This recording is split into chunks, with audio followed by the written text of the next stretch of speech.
Bem-vindos a este programa chamado Ronda da Cidade. Tudo bem com vocês? Olha, com muito carinho e com força de vontade, eu estou começando mais uma segunda-feira. Eu quero abraçar a minha edição, que está aqui na minha frente, todos querendo trabalhar e querendo fazer o resultado da semana, não é? Tomara que seja de 1-0 para nós, trabalhadores que gostamos de viver bem, de viver tranquilo dentro das regras. É exatamente isso que eu quero dizer nesse momento, para que você viva dentro das regras, observando as leis e a ordem. Por falar em regras, na semana passada, o governo brasileiro, aliás, o governo não, foi a Petrobras, anunciou mais um aumento para a gasolina.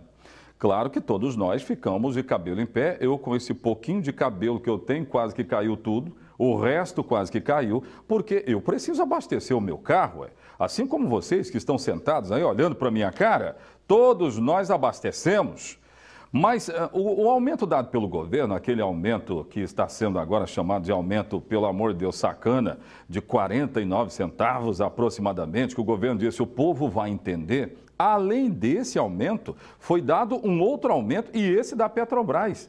A Petrobras reajustou. Ricardo Azevedo, por exemplo, ele contou detalhes disso lá no Ronda, na versão rádio. Mas aí, a minha preocupação começando a semana, será que eu, Oséias, eu vou pagar mais pelo preço da gasolina? Eu vou começar a semana pagando mais? Como é que eu vou começar a semana? Percorremos postos e aí descobrimos que há um preço unitário. O preço é único nos postos espalhados pela cidade de Linhares. Olha isso aí, ó. O preço é esse, R$ 3,79. Né? Aí tem uma diferença da gasolina grid, né? Não sei o quê. 2, aditivada, que seria uma 3, gasolina melhor. 4. E aí os motoristas em poucos minutos, nossa equipe de conseguiu Linhares registrar vários veículos trafegando pela BR. 79. Nós percorremos quase todos os postos. Eu peguei só 2 tomadas de imagem, porque isso aí resume o que está acontecendo na cidade de Linhares. Então, o preço é esse, R$ 3,79. É muito? Olha, vai participar conosco na próxima quarta-feira do programa, doutor Oswaldo Ambrosio Júnior. Ele pegou férias aqui do programa. Logo depois das minhas férias, o Oswaldo pega férias. Isso aí já é uma tradição. Ele está em Las Vegas, nos Estados Unidos, inclusive nos acompanhando. Ele me disse hoje de manhã que, pasmem, edição, direção da empresa, pasmem, o preço da gasolina que ele está pagando lá é de R$ 2,89 o galão.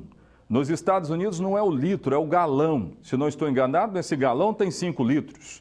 E aí, R$ 2,89, segundo o doutor Oswaldo Ambrosio, que está em Las Vegas, nos Estados Unidos. Então, se a gente começar a converter isso para a moeda brasileira, nós vamos ver preço de gasolina no litro, em real, de dólar para o real, em torno de R$ 1,89, R$ 1,79 no preço da gasolina. Gente, olha, pelo amor de Deus, eu não acho que você está feliz com essa notícia que eu acabei de dar, não. Mas esse é o preço que nós temos aqui, nós praticamos esse preço. E aí, cenário de Linhares. Estão me dizendo aí que Soretama o preço é menor, não é? Já está menor. Alguns centavos menor que isso aí. Mas ainda está absurdo. Me perguntaram na semana passada, para que serve a Petrobras? Para nós aqui brasileiros, para que serve, hein? Se o preço da gasolina é R$ 3,89, R$ 3,79, rapaz, que é isso?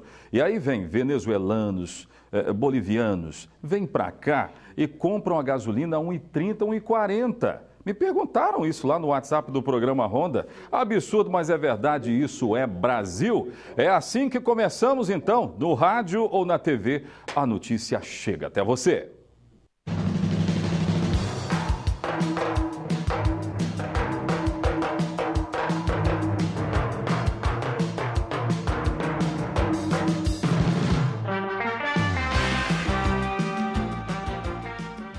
Gente, eu quero abraçar o Ranieri, ele está visitando os estúdios do Ronda. Faz sinal para mim. Pô, não vai te ver não, mas eu tô te vendo. É isso aí, de Belo Horizonte para a cidade de Linhares. E os mineiros que nos acompanham através do Facebook, muito obrigado pelo carinho de vocês. Quem participou do Forró Pontal, levanta a mão. Eu não levanto porque eu não pude estar lá, mas muita gente foi. Hoje eu conversei com o comando da Polícia Militar da cidade de Linhares, que me falou acerca do policiamento em si, o que está sendo feito. E aí o que foi feito no Pontal do Ipiranga? Cerca de 30 homens ou 40 homens aproximadamente foram lá para o Forró Pontal. E aí fizeram um policiamento eficaz e importante. A notícia que eu tenho é que apenas 2 ocorrências aconteceram nesse final de semana no Pontal. Quando acontece a coisa ruim, a gente precisa dizer, né, não? Que aconteceu o ruim. Mas quando a coisa funciona, a gente precisa dizer que funciona. Mas pode voltar aqui para mim. Eu também perguntei para o comandante sobre esses casos mostrando a ação de ladrões no Pontal do Ipiranga. Ele fez um balanço para nós de janeiro até agora, menos o mês de julho, mês 7, e me deu uma panorâmica desses casos que estão acontecendo no Pontal. No final de semana passado, nós citamos aqui uma pessoa que foi presa 17 vezes e estava cometendo crimes no Pontal do Ipiranga. Eu tenho essas informações em entrevista com o comando da Polícia Militar aqui da cidade de Linhares. Coronel Risperi, me diga aí. Nós temos a grata satisfação de levar aos senhores que o Forró Pontal desse ano, de 2017, foi muito tranquilo. As pessoas que estiveram lá no local prestigiando o evento, ou que não foram exatamente para prestigiar o evento, mas para passar o final de semana ali em Pontal do Ipiranga, foi muito tranquilo, foi muito legal. Nós tivemos apenas o registro de 2 ocorrências, uma de trânsito lá dentro do Pontal, um acidente simples, e um furto em residência que a pessoa que registrou não sabia exatamente há quantos dias que tinha acontecido. Pode ter sido também antes, né? Mas no contexto geral, lá, principalmente no teatro ali de eventos, podemos dizer, de operações onde nós desenvolvemos, foi muito tranquilo, graças a Deus. O povo ordeiro, o povo foi lá para se divertir, para usufruir da festa. Então, nós tivemos resultados assim formidáveis. Mas as preocupações com relação a casos que acontecem lá não param, né? Nós temos números de ocorrências, por exemplo, de janeiro até agora. Mas a polícia mostra também, do outro lado, que tem isso muito controlado, né? Especificamente ali em Pontal do Ipiranga, em região, nós não tivemos assim, ao longo do semestre, vou colocar de janeiro, 1º de janeiro até 30 de junho. Desse mês eu não contabilizei ainda as ocorrências, mas de 1º de janeiro a 30 de junho. Nós temos assim um registro de 109 ocorrências no geral, mas ocorrências de todos os tipos, né? Desde, por exemplo, Maria da Penha, ocorrências de ameaça, aquelas de averiguação de suspeito. Então nós tivemos 109. Em relação, por exemplo, a furto em residência, nós tivemos apenas 9 ocorrências registradas. É importante as pessoas também registrarem as ocorrências, voltamos a falar isso, para que nós tenhamos também uma base daquilo que realmente vem acontecendo. Mas registrado nós temos 9 ocorrências de furto em residência, 2 de roubo, né, que aconteceram lá na região em si. E nós temos, assim, por exemplo, 2 furtos registrados também em comércio. Então, se formos analisar em um contexto geral, nós podemos dizer assim que o Pontal do Ipiranga está bem tranquilo, é um balneário tranquilo. É lógico que, por exemplo, aquelas residências que ficam, né, muito tempo fechadas, aquelas pessoas que vão apenas em momentos, ou finais de semana, momentos de festa, é importante que tomem algumas precauções para que não ocorram. Nós não queríamos que acontecesse nenhum fato, não é? Mas nós tivemos aí 9 ocorrências registradas. Agora, é importante lembrar para a sociedade que se de um lado acontece o crime, do outro lado a polícia tem feito prisões. Por exemplo, teve uma pessoa acusada de roubo lá no Pontal que foi presa 17 vezes. Então foram 17 prisões feitas pela Polícia Militar. Nós tivemos aí esse caso, foi até um caso que ficou um pouco... deu até um clamor, né, um pouco maior, porque foi justamente nesse mês de julho, uma família, ao chegar em casa lá, foi rendida por uma pessoa que colocou-os dentro do veículo e aí levou o veículo e com a família dentro, né? Liberou um pouco depois, mas assim, graças a Deus, ao final de tudo, nós conseguimos recuperar o veículo, liberar a família, prender a pessoa que estava cometendo isso, e a outra que ele pegou depois.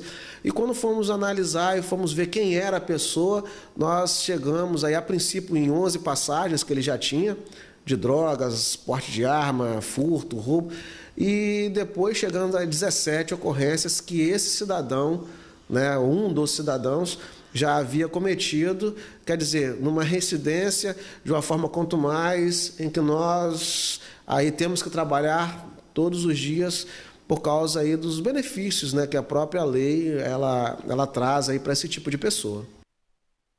Pois é, o problema são os benefícios. E, aliás, são mesmo.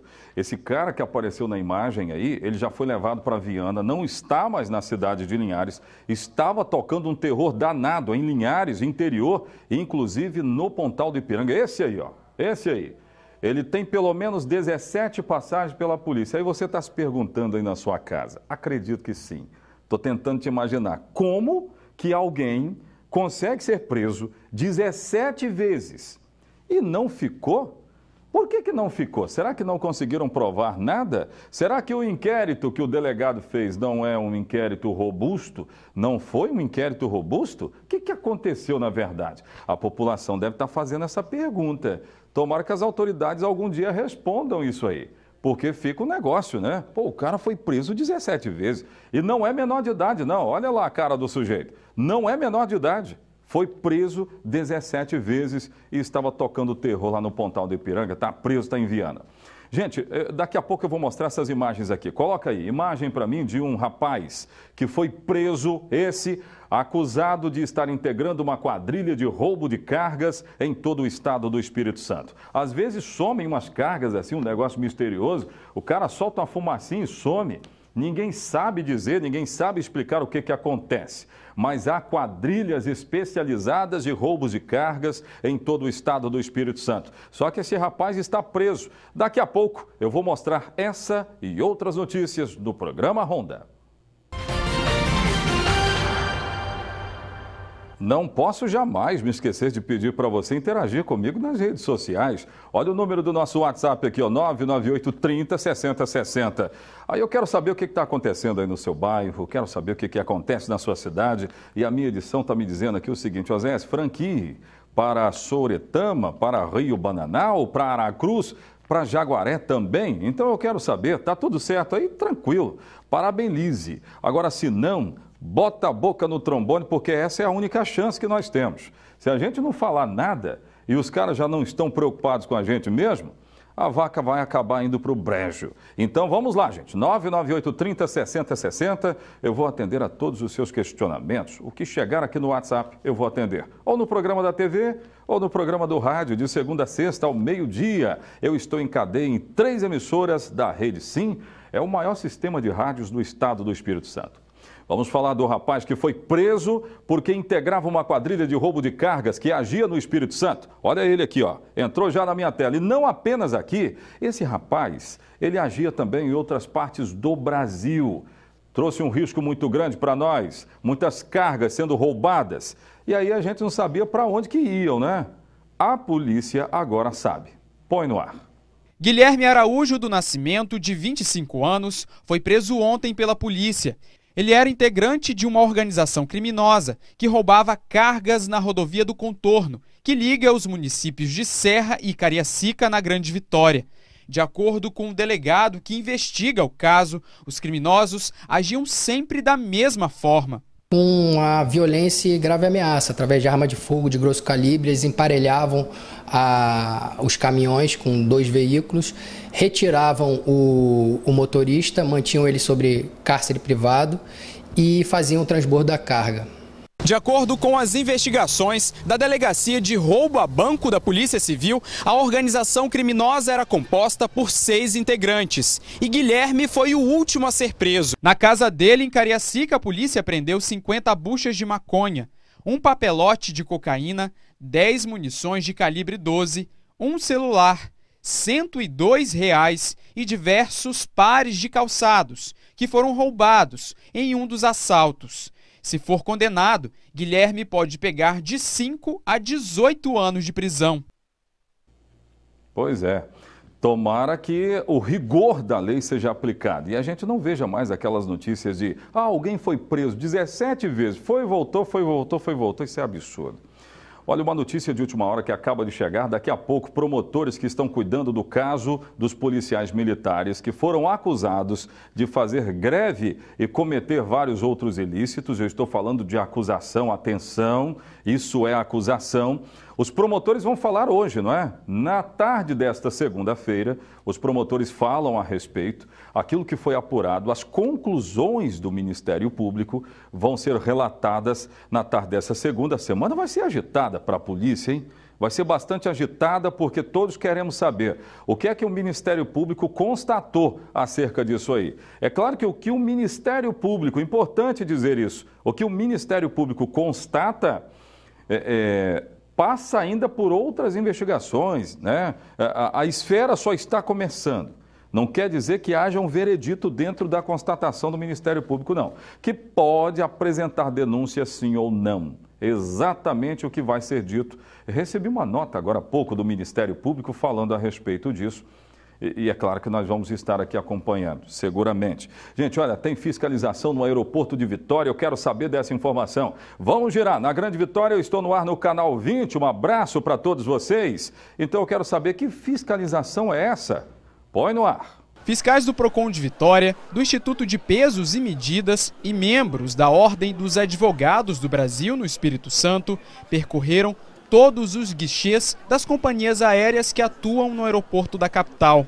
Eles distribuíram cartilhas de orientações ao consumidor, testaram as balanças e verificaram se as regras que estabelecem a cobrança de taxas pelas bagagens despachadas estavam sendo respeitadas pelas empresas. Falta muita informação para o consumidor. As companhias elas estão partindo da premissa de que os consumidores já sabem o que está acontecendo, que não é verdade. Os consumidores têm dúvida e por isso, além do trabalho de fiscalização, nós estamos trazendo um trabalho de orientação para os consumidores. Pelas novas regras, o limite máximo da bagagem de mão passou a ser 10 quilos. Antes era apenas 5. Agora o passageiro tem a opção de comprar bilhetes aéreos com ou sem a franquia de bagagens. O preço do volume com até 23 quilos pode custar a partir de R$ 30. A resolução foi publicada pela Agência Nacional de Aviação Civil, ANAC, em dezembro do ano passado e entrou em vigor em março deste ano. Mas de acordo com a Ordem dos Advogados do Brasil, a cobrança pelo despacho das bagagens não atende ao interesse dos passageiros. A promessa de que as tarifas seriam reduzidas não ocorreu.